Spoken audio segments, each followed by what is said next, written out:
Okay, picture this. A pregnancy seems to be going smoothly, everything on track, and then often, quite unexpectedly, things can take a sudden, really serious turn. Hmm. It's a situation that clinicians approach with intense focus, precisely because of how rapidly it can develop and its potential severity. Absolutely. And that critical condition is what we're diving into today. Welcome to the deep dive. Hello. We take a stack of sources, in this case, it's really detailed revision notes, and we pull out the most important, kind of high-impact information for you. Yeah, think of these notes as a concentrated summary, really essential knowledge. Our mission today is to navigate them together and distill the absolute core insights you need to quickly get a solid understanding of eclampsia. Right, we're sort of cutting through the noise to get to those high-yield points, almost like a guided, super efficient study session. Exactly. So let's crack these notes open and jump straight in. The notes start, interestingly, not just with eclampsia itself, but its precursor. That's right. You really can't talk about eclampsia without understanding preeclampsia first. The notes define preeclampsia as a hypertensive disorder developing during pregnancy. Crucially, it happens after 20 weeks of gestation. After 20 weeks, Yeah. okay.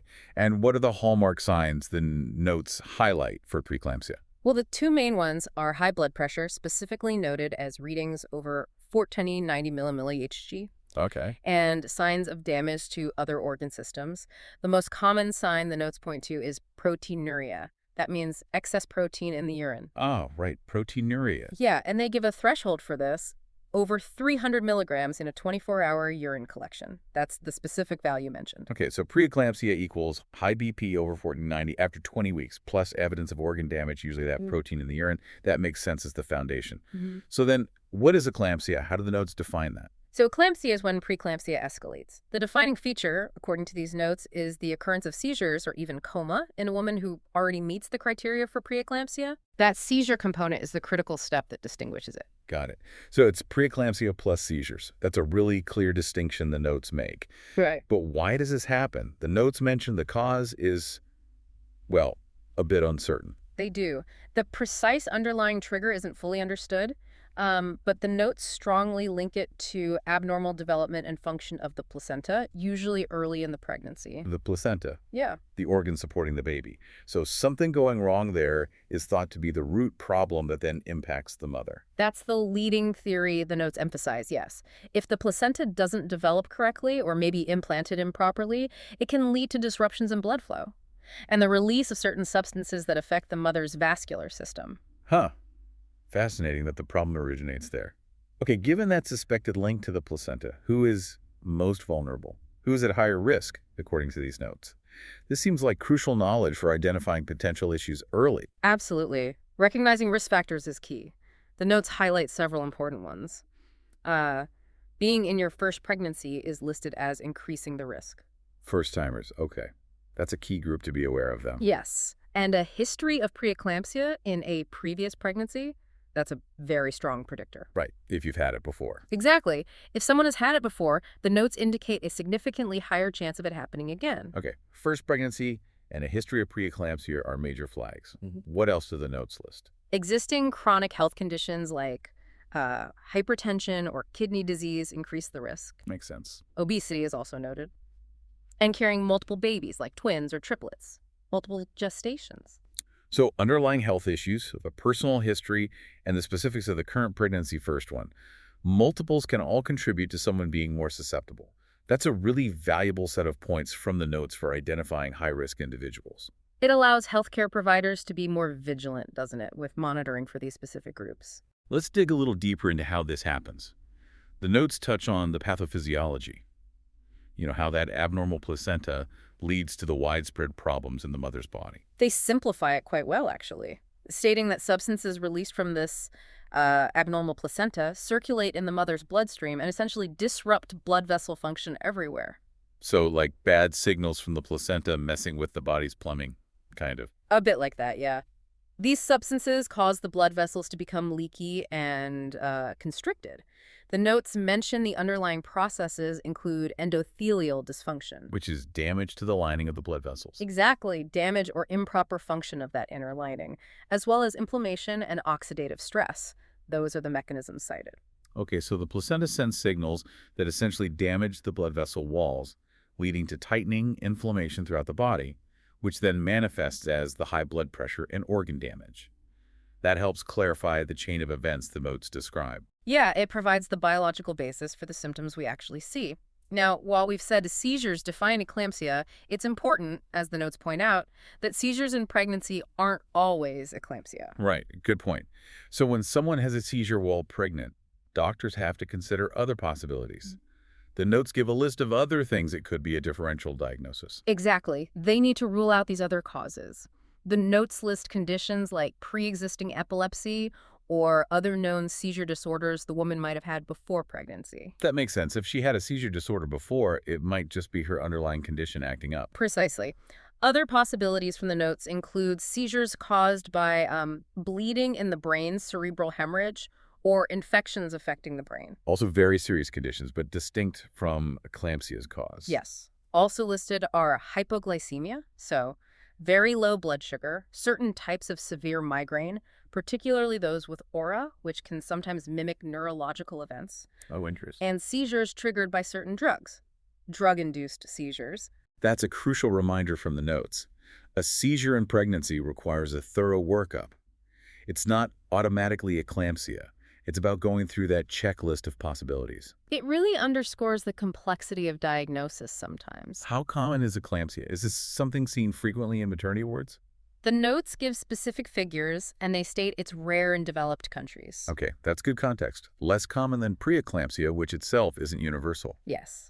And they provide the UK incidence specifically, which is about 1 in 2,000 to 3,000 pregnancies. 1 in 2 to 3,000.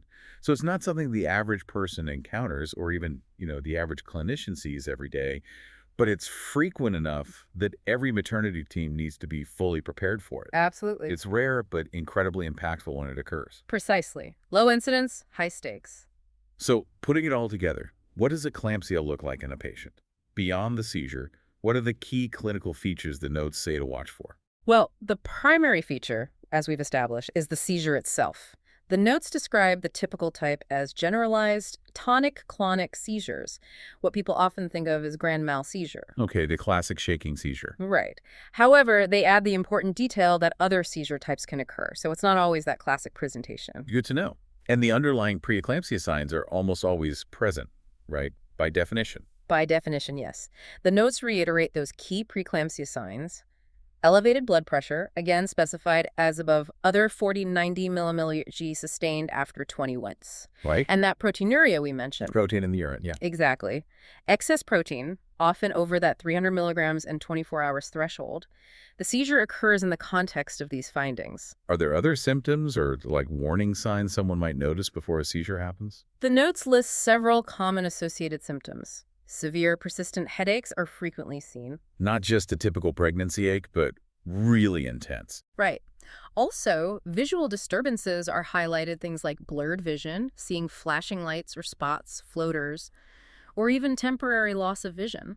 Flashing lights or spots, that's a specific symptom from the notes that feels particularly high yield for recall. They are, definitely. Upper right side abdominal pain is another symptom listed, which can sometimes indicate liver involvement. Okay. And generalized swelling or edema, particularly noticeable in the hands, face, or legs. So if someone presents with high BP and protein and then develops severe headache, visual changes like those flashing lights, upper abdominal pain, or swelling, that constellation of symptoms, especially leading up to or alongside a seizure, points strongly to preeclampsia progressing to eclampsia. The notes really lay out that cluster of signs. It gives clinicians a pretty clear picture of what to look for, yeah. How do doctors confirm the diagnosis then and figure out how severe the impact is on the body? What investigations do the notes say are essential? The notes list the crucial tests. First and foremost, simply measuring and monitoring blood pressure regularly. Basic, but vital. Yes. And urine analysis to check for the presence and amount of proteinuria. Confirming that organ damage component of preeclampsia we talked about. Exactly. Blood tests are also essential. The notes specify checking markers of organ function, particularly the liver and kidneys, to assess the extent of damage. Right. They also mention checking blood clotting factors, as this can sometimes be affected. So blood tests to check the mother's internal systems. What about the baby? Is there monitoring for the baby? Oh, yes. Fetal monitoring is critical. The notes indicate tests like ultrasound and monitoring the baby's heart rate to check on their well-being. because the condition affects both mother and baby. So the investigations are about confirming the diagnosis, assessing the damage, and checking on the fetus. It's a comprehensive picture needed to make urgent decisions. They provide the data needed to guide the immediate management plan, which the notes detail quite specifically, particularly in the UK context. Okay, management. What's the absolute core strategy once eclampsia occurs? What's the definitive treatment highlighted in the notes? The notes stress urgency and state that immediate delivery is the definitive treatment, regardless of how far along the pregnancy is. Immediate delivery. So deliver the baby and the placenta as quickly as is safely possible. Yes. The removal of the placenta is considered the way to address the underlying cause of the condition, which, again, reinforces the idea that the placenta is central to the problem. That makes sense. Get the problematic organ out. What about medication? Magnesium sulfate is mentioned prominently, right? Absolutely. Magnesium sulfate is a cornerstone of treatment. The notes emphasize its dual role. It's used both to prevent seizures in women with severe pre-eclampsia and to treat active seizures in eclampsia. Prevent and treat. That's a really important detail to remember about mag sulfate's function. It is. And the notes provide the specific protocol for administration, which is a key detail for revision. An initial intravenous bolus, a quick, larger dose, followed by a continuous IV infusion. Bolus, then infusion. Got it. While someone is on magnesium sulfate, the notes stress very close monitoring. What are they watching for? Monitoring is vital, yeah, to ensure the patient is responding and to watch for signs of magnesium toxicity. The notes list specific parameters, urine output. To make sure they're excreting the magnesium properly Mm-hmm.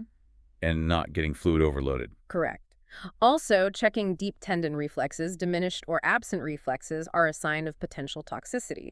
Respiratory rate and oxygen saturation are also closely monitored. Because high magnesium levels can suppress breathing. Is that the worry? Exactly. The notes explicitly caution about the risk of respiratory depression. And if that happens, is there an antidote? Do the notes mention one? Yes, the notes clearly state that calcium gluconate is the specific antidote used to reverse the effects of magnesium toxicity, like that respiratory depression. Calcium gluconate, the antidote for magnesium toxicity. That's another critical high-yield fact from the notes. Yeah. Okay. How long do they continue the magnesium sulfate treatment? The notes specify continuing the infusion for 24 hours after the last seizure or 24 hours post-delivery, whichever happens latest. Okay, so it continues for a full day, even after the immediate crisis or delivery.